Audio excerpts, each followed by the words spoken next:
Hello बच्चों, the perfect creators में आप सभी का स्वागत है।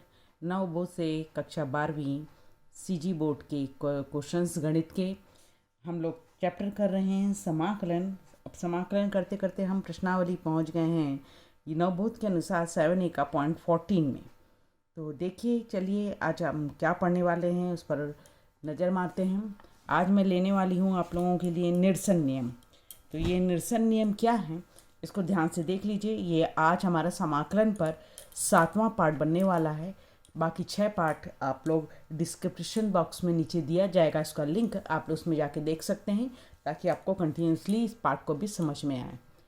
तो यहाँ पर देखिए, निरसन नियम बोलता है कि हमारे क्वेश्चन में e की घात x आए और 2 पद रहें, एक का अवकलन करने से दूसरा पद आए, तो उस मेथड में हम क्वेश्चंस बनाएंगे। तो डायरेक्ट निरसन नियम से e की घात x और जिसको अवकलन करने से आ रहा था fx, उस पार्ट का डायरेक्ट आंसर लिख सकते हैं। इसको मैं करके भी दिखाऊंगी अभी बच्चों।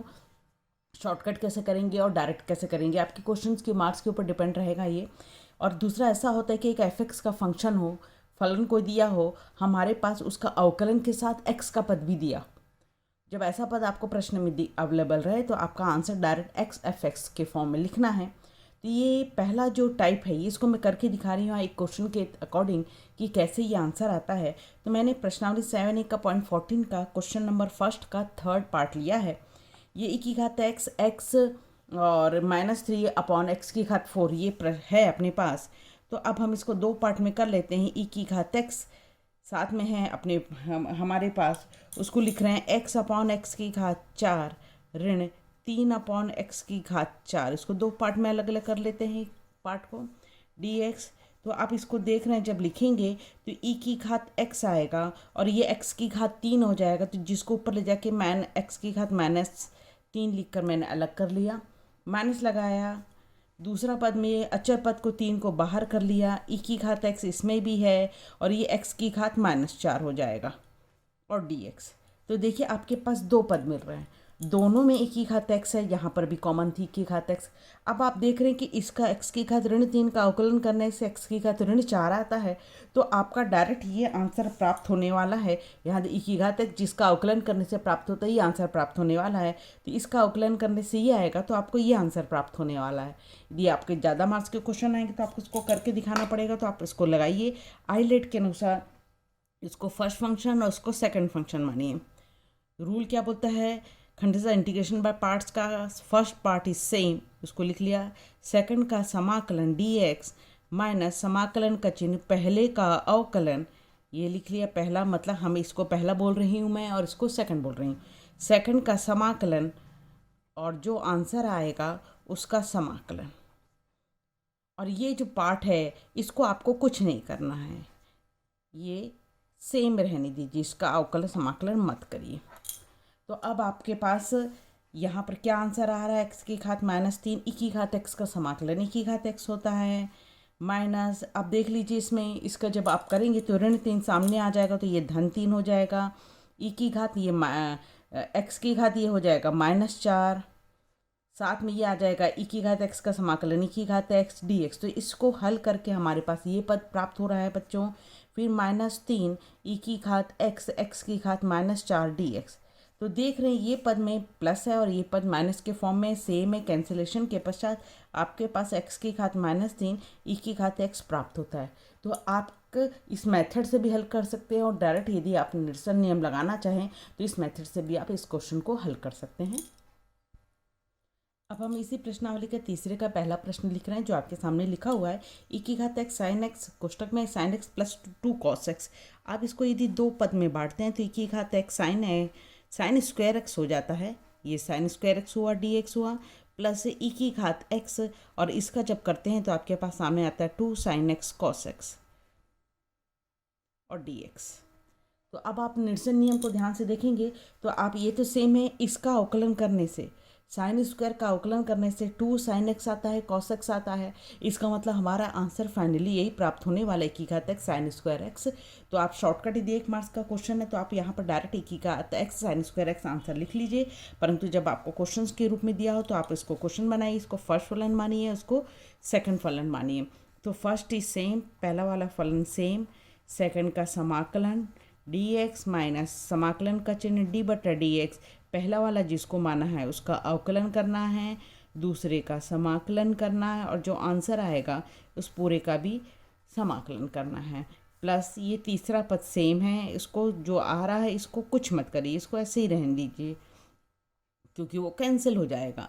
तो हमारे पास ये साइन स्क्वायर एक्स का साइन स्क्वायर एक्स हुआ, एक ही घात एक्स का समाकलन एक ही घात एक्स। अब इसका करिए, साइन स्क्वायर का अवकलन क्या होता है, 2 सामने आता है, 2 साइन एक्स, और साइन एक्स का दोबारा आप करते हैं तो कॉस एक्स आता है। तो ये पद आप अवकलन के पहले भी पढ़ चुके हैं, आप मेरे पिछले वीडियो में जाकर देख सकते हैं कि कैसे बनाया जाता है इसको। और एक ही घात एक्स का एक ही घात एक्स, और प्लस ये जो तीसरा पद है उसको ध्यान से देखिए, इसको कुछ नहीं किया, उसको समाकलन नहीं करना है, सेम ऐसे लिख लिया। तो ये पद और ये पद कैंसिल हो जाता है, तो आपके पास आंसर प्राप्त हो रहा है साइन स्क्वायर एक्स एक ही घात एक्स। मैंने निरसन नियम पर आधारित एक और प्रश्न ले लिया है बच्चों, फोर्थ क्वेश्चन लिया है मैंने। क्वेश्चन को देख लीजिए, की घात एक्स ई की घात 2 log sec x plus tan x। यदि आप इसको 2 पार्ट में अलग अलग करते हैं तो पहला पार्ट ई की घात x और ई की घात 2 log sec x dx अलग कर लिया, और ई की घात x tan x अलग कर लेते हैं हम dx। अब ध्यान से देखिए, यहाँ पर ई और लॉग आप जानते हैं एक दूसरे के कैंसिलेशन प्रॉपर्टी से हो जाते हैं। लॉग का पहला पार्ट यूज़ करेंगे हम, इस्तेमाल करते हैं सूत्र का, तो ये 2 घात है एक्स के सेक के ऊपर आ जाएगा, तो ये हो जाएगा आपके पास ई की घात log sec square x d x. हमने लॉग की प्रॉपर्टी यूज़ करी, और यहाँ पर हुआ आपके पास ई की घात x ten x d x. तो आपके पास ई और लॉग एक दूसरे से कैंसिल करके पश्चात मिल रहा है, आपके पास ये पद आ रहा है सिर्फ sec square x d x plus e की घात एक्स टेन एक्स। तो छोटा सा बन के आपके पास ये प्रश्न आ गया। अब आप ध्यान से देखिए इसमें कि इसका अवकलन करने से सेक स्क्वायर एक्स आता है, तो आपका आंसर ये प्राप्त होने वाला है, यानी आपको इसका अवकलन करना है, इस पार्ट का अवकलन नहीं करना है। तो इसको सेम चलते रहने दीजिए। अब इसका अवकलन करिए, इसको फर्स्ट फंक्शन इसको सेकंड फंक्शन मानिए। फर्स्ट फंक्शन सेम, सेकंड का समाकलन किया हमने, माइनस समाकलन का चिन्ह पहले का अवकलन दूसरे का समाकलन और पुनः समाकलन के लिए dx लगाया हमने। तो ये पद हमारे पास वैसे ही बचेगा ई की घात x, इसको तो हम कुछ नहीं कर रहे हैं। और यहाँ पर देख लीजिए आप, ये tan x ई की घात x, और जब आप यहाँ पर tan x का अवकलन करेंगे तो ये sec स्क्वायर x होता है, ई की घात x का ई की घात x dx। तो ये पद और ये पद आपका कैंसिल हो जाता है, तो आपके पास आंसर प्राप्त हो रहा है ई की घात x tan x। अब 7वें का थर्ड क्वेश्चन ले रहे हैं हम। क्वेश्चन है कि power x cot x plus log sin x। यदि आप इसको 2 पार्ट में लेते हैं, ई की power x cot x dx plus e की power x log sin x dx। और आपको मालूम है इंटीग्रेशन के फॉर्मूले से कि cot x का समाकलन log sin x होता है। इसका मतलब कि log sin x का अवकलन करने से cot x आएगा। तो ये फर्स्ट फंक्शन मानना है, इसको सेकंड फंक्शन मानना है, तो इसका अवकलन करने से आने वाला है। तो आंसर हमारा यही प्राप्त होगा। तो इस पार्ट को कुछ नहीं करना है आपको, इसको सेम ऐसे ही चलते रहने दीजिए। और इसमें क्वेश्चन को बनाएंगे first same log sin x same, e x का समाकलन माइनस समाकलन का चिन्ह डी बटा d x log sin x, और ई की घात x का समाकलन और पुनः समाकलन के लिए एक और dx। ये हम खंडशः समाकलन का सूत्र लगाते चले जाते हैं बार बार। ई की घात x cot x dx plus ये पोर्शन तो सेम है log sin x, और ई की घात x का समाकलन ई की घात x, माइनस जब आप इसको करते हैं, इसमें आपको बताया गया है कि आप इस पोर्शन को t मानते हैं यदि, तो ये log t हुआ। जब बड़े क्वेश्चंस आने लगते हैं बार बार, तो हम यहाँ पर लिख कर करने के बजाय मन में भी कर सकते हैं। तो log t, यदि इसको t लिया है तो log t हुआ।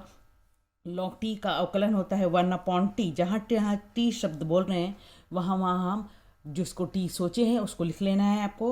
log t था तो 1/t, और जिसको t मानते हैं उसके सामने d बटा dx तुरंत लगा लेते हैं। ये स्टेप्स आपका अवकलन का स्टेप्स है। e की घात x का समाकलन e की घात x और dx। तो अब जब आप करते हैं अगला स्टेप्स तो सामने के पद तो सेम चल रहे हैं बच्चों। यहाँ पर अपने पास आ रहा है, देख लीजिए 1/sin x है और ये sin x का अवकलन होता है cos x और e की घात x dx। तो ये कॉट हो जा रहा है, कॉट और e की घात x माइनस में, ये कॉट e की घात x प्लस में। तो आपके पास आंसर मिल रहा है log sin x e की घात x। तो उम्मीद करती हूँ कि न्यूटन नियम के कुछ क्वेश्चंस आपको समझ में आए होंगे। अब हम नेक्स्ट प्रश्नावली की तरफ बढ़ रहे हैं।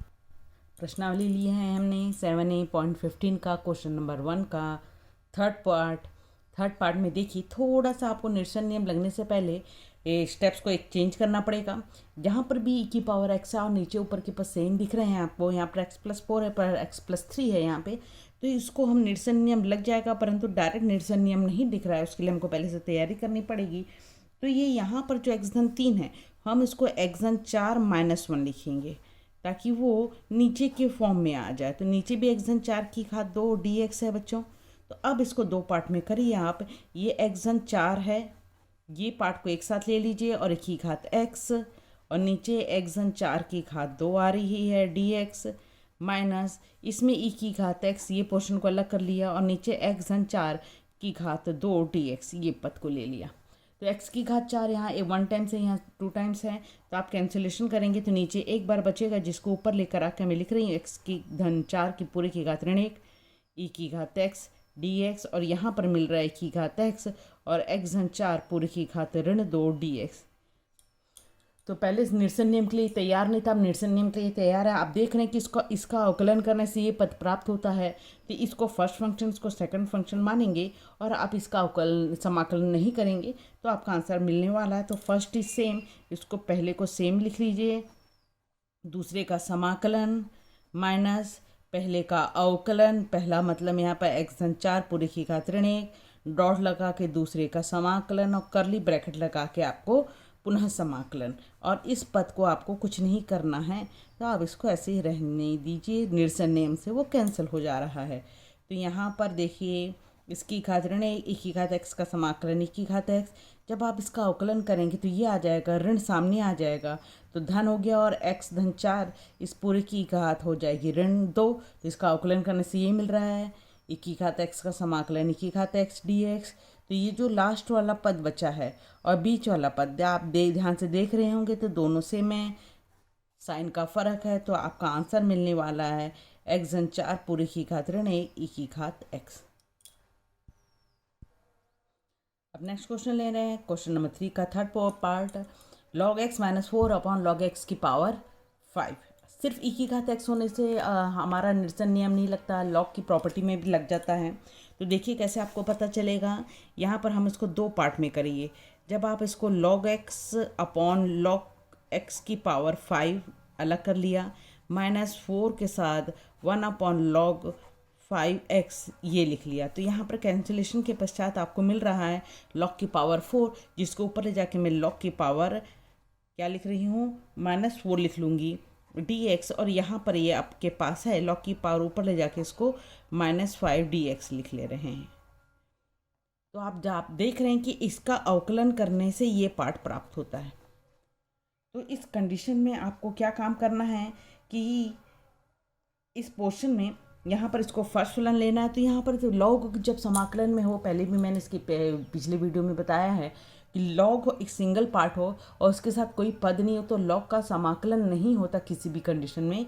तो आपको 1 को सेकंड पार्ट लेना है, तो हम 1 को सेकंड पार्ट लेकर क्वेश्चन को बनाएंगे। तो यहाँ पर फर्स्ट इज सेम, तो ये हुआ सेम लिखा, सेकंड का समाकलन माइनस समाकलन का चिन्ह d/dx पहले वाले का अवकलन और दूसरे का समाकलन और करली ब्रैकेट लगा के पुनः समाकलन, और इस पद को ऐसे ही लिख लिया हमने। तो आपके पास खंडशः समाकलन के स्टेप्स बिल्कुल याद होने लगे होंगे बच्चों, कंटिन्यू क्वेश्चंस बनाने के पश्चात आपके पास। तो अब ये देखिए log की पावर -4x, 1 का समाकलन x हुआ माइनस log की घात -4 में -4 सामने आ गया तो +4 हो गया बच्चों। और ये हो गया log, हम इसको t मान के सोचेंगे। अभी बताया कि मन के अंदर t मान लिए, t की पावर -4 का हो गया, t की पावर -5, और जिसको t मानते हैं d/dx उसको तुरंत लिखना पड़ता है। ये हमारा स्टेप्स है। तो यहाँ पर हुआ 1 का समाकलन हुआ x dx, और ये पद हुआ -4 log की घात -5 x dx। तो यहाँ पर ये स्टेप्स आपको बार बार अवकलन में स्टेप्स हो रहा है कि आप मन के अंदर t ले लीजिए, t की घात -4 है तो -4 सामने आके +4 हो गया, और t की घात -5, और जिसको t मानते हैं उसके सामने d/dx लिखना है आपको। तो ये यहाँ पर हुआ log की घात -4x +4, ये हो गया आपके पास log की घात -5x, और log x का अवकलन 1/x, और ऊपर भी x है बच्चों। तो यहाँ पर आप देख रहे हैं कि x ऊपर और नीचे का x कैंसिल होने के पश्चात आपको सेम यही पद प्राप्त हो रही है, सेम पद प्राप्त हो जा रहा है। तो ये पूरा पद इस पूरे पद से कैंसिल हो गया, तो आपका log की घात -4x डॉट ये x सामने लिख दिया मैंने, ये प्राप्त हुआ। तो आप देख रहे हैं कि सिर्फ e की घात x का में ही निरसन नियम नहीं लगता, आपके पास log की प्रॉपर्टी आती है तो भी निरसन नियम लग जा रहा है। नेक्स्ट प्रश्न है 5वें का सेकंड प्रश्न बच्चों। प्रश्न दिया है e की घात 3x 1 + sin 3x upon 1 + cos 3x। तो आपको इसको देखकर एक चीज़ याद आ रहा होगा कि आपको मैंने पिछले वीडियोस में एक हिंट वाली कॉपी अलग बनाने के लिए कहा था।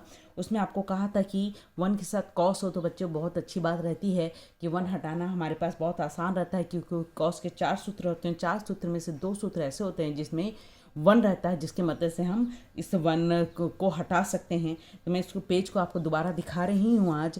ये मैंने बताया था कि 1 के साथ -cos 2x हो तो यहाँ पर हम उसको /2 sin² के फॉर्मूले में बदल के बताया था। और 1 + cos 2x हो तो उसको यहाँ पर /2 रहेगा तो उसको cos² x में बदल सकते हैं। तो हम इसी सूत्र का इस्तेमाल कर रहे हैं। जब माइनस रहता है तो आपको साइन वाला सूत्र लगाना रहता है, और जब प्लस रहता है तो आपको cos वाला सूत्र लगाना रहता है। तो इसी आधार पर हम इस क्वेश्चन को बनाएंगे। तो नीचे 1 है आपके पास प्लस के फॉर्म में, तो आप सूत्र लगा लीजिए। तो आपका हो गया है ये, इसका सूत्र लग जाएगा 2 cos² 3x/2 -1। तो cos वाला सूत्र लगाया है ताकि 1 और -1 कैंसिल हो जाए।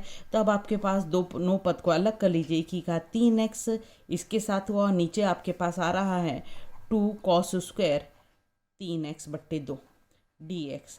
और जब आप इसको लेंगे e की घात 3x और sin 3x, ऊपर sin 3x और नीचे 2 cos² 3x/2 dx आ रहा है। तो सबसे पहला काम, जब भी आपके हर में 1 के साथ cos हो तो आप प्लस माइनस होगा तो साइन का सूत्र लगाइए, प्लस होगा तो cos का सूत्र लगाइए, जिससे 1 कैंसिल हो जाए। होने के पश्चात आपने 2 फॉर्म में लिख लिया। तो यहाँ पर देखिए, यहाँ पर एंगल में 3x/2 है, यानी 3x का आधा हो रहा है, तो हम ऊपर भी sin 3x का सूत्र लगाते हैं। तो ये अपने पास प्राप्त हो जाएगा। देखिए ये 1/2 उसको अचर पद को बाहर कर ले रही हूँ, cos² को अंश में ले जाके लिख रहे हैं sec² 3x/2 dx। और जब इस पर बात करेंगे तो इसका सूत्र sin 3x का सूत्र लगेगा। कौन सा वाला सूत्र लग रहा है बच्चों? sin 2θ का। sin 2θ का सूत्र होता है 2 sin θ cos θ। आप जानते हैं कि यहाँ पर जितना एंगल उसका आधा लिखना पड़ता है, तो यहाँ 3x उसका आधा करेंगे तो 3x/2 लिखना पड़ेगा। तो 2 sin 3x/2 cos 3x/2 dx, और नीचे आपके पास है 2 cos² 3x/2। ये पद मिल रहा है आपके पास। एंगल सेम होने के पश्चात आपको कैंसिलेशन में कोई प्रॉब्लम नहीं आएगी। 2 भी कैंसिल हो गया, एक कॉस का पद भी कैंसिल हो गया। तो यहाँ पर साइन और अपॉन कॉस में tan प्राप्त होने वाला है, तो आप इसको लिख लीजिए। ये मिल गया आपके पास e की घात 3x sin 3x/2 cos 3x/2 बन गया tan 3x/2 dx। तो आप देख रहे हैं कि e की घात x में निरसन नियम के लिए तैयार है। इसका फर्स्ट फलन tan का अवकलन करने से sec² x आता है। तो आप यहाँ पर इसको फर्स्ट फलन, इसको सेकंड फलन मान लीजिए। तो इस पद को कुछ मत करिए आप, हमारा आंसर सिर्फ यही वाला प्राप्त होने वाला है। निरसन नियम के क्वेश्चन आज के वीडियो में हम बना रहे हैं। बनाते बनाते बोलते चलूँ, आपको ये वीडियो पसंद आ रहा है तो मेरे वीडियो को लाइक करिए, मेरे चैनल को सब्सक्राइब करिए, ताकि आगे भी आपको कंटिन्यू मेरे वीडियोस दिखाई देने लगे पहले ही। तो कर रहे हैं हम। यहाँ पर टेन पहला first is same, ten 3x/2 second का समाकलन माइनस पहले का अवकलन दूसरे का समाकलन और करली ब्रैकेट लगा के पुनः समाकलन। तो यहाँ पर देख लीजिए, इस फर्स्ट पोर्शन को तो आपको कुछ नहीं करना है क्योंकि ये कैंसिल हो जाएगा एक पद के साथ। तो ये हुआ आपके पास 10 3x/2। जब e की घात 3x का समाकलन करेंगे तो e की घात 3x/3 आता है। माइनस लगा के ये पद को देख लीजिए। अब आप अवकलन करते हैं तो मैंने क्या कहा, मन के अंदर टी मान के ले लीजिए। फलन का फलन है, ये फंक्शन ऑफ फंक्शन है। तो tan t का होता है अवकलन sec स्क्वायर t, और जिसको t मानते हैं उसका हम दोबारा अवकलन करते हैं। तो इसका जब दोबारा अवकलन करेंगे तो x का 1 हो जाएगा, सिर्फ बचेगा अपने पास 3/2।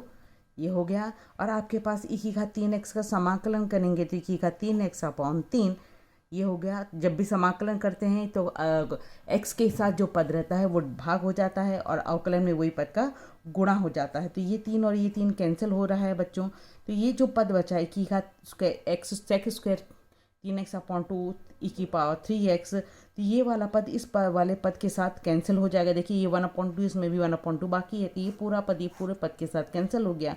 तो आपके पास आंसर प्राप्त होने वाला है 10 3x/2 और साथ में आ रहा है की घात 3x/3।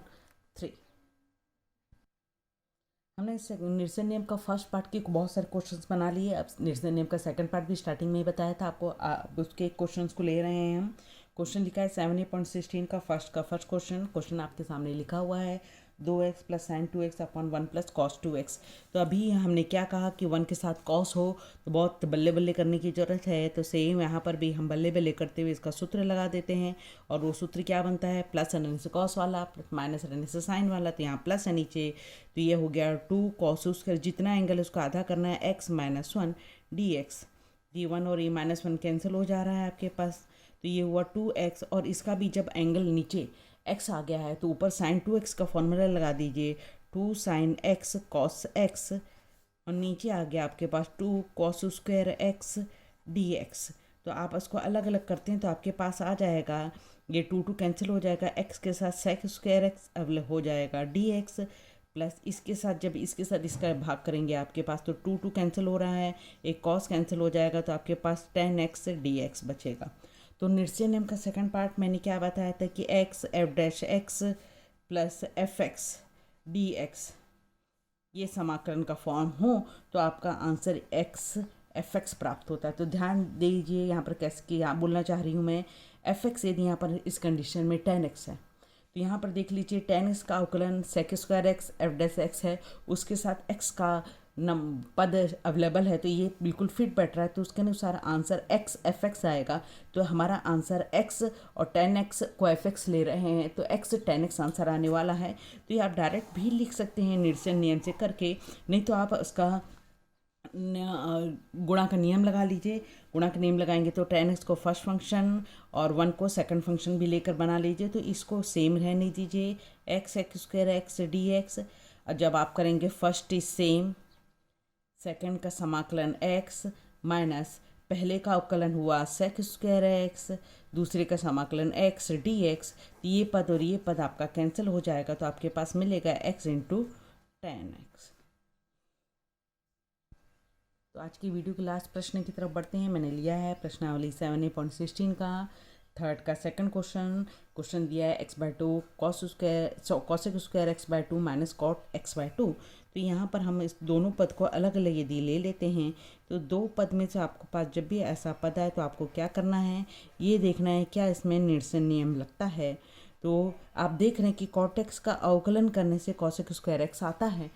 तो यहाँ पर 1 को सेकंड फलन और cot x/2 को फर्स्ट फलन लेकर सवाल को बना लीजिए। आप जो नियम निरसन का सेकंड नियम का पार्ट लग रहा है आप करके भी दिखा सकते हैं। माइनस का चिन्ह है तो सामने फर्स्ट इज सेम, सेकंड का समाकलन x, माइनस है तो प्लस हो जाएगा खंडित समाकलन के लिए, समाकलन का चिन्ह d/dx कॉट एक्स बटे 2 और दूसरे का समाकलन करेंगे तो एक्स डी एक्स। तो इसको पुनः कर लीजिए आप। ये एक्स बटे 2, इसमें डी एक्स भी लगाना है। ये हो गया कॉस सेक स्क्वायर एक्स बटे 2 d x minus cot x बटे 2 एक्स। और आप इसको देख लीजिए कि ये होता है कॉट, इसको टी मानेंगे तो कॉट टी का अवकलन होता है minus cosec square T. T मतलब एक्स बाय 2, और जिसको टी मानते हैं इसको दोबारा अवकलन करते हैं तो एक्स बाय 2 का अवकलन x1 हो जाएगा तो उसका 1/2 आता है।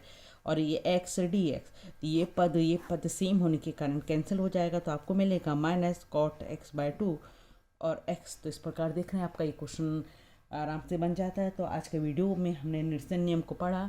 इस निरसन नियम को आप 2-3 बार प्रैक्टिस करिए, इसकी इंपॉर्टेंट क्वेश्चंस को बनाइए और एग्ज़ाम में आएगा तो आप समझिए कि ये एक निरसन नियम है, तो आपको तुरंत समझ में आ जाएगा और क्वेश्चन बनाने में आसानी होगी। तब तक बच्चों सेफ रहिए, सुरक्षित रहिए। Bye bye.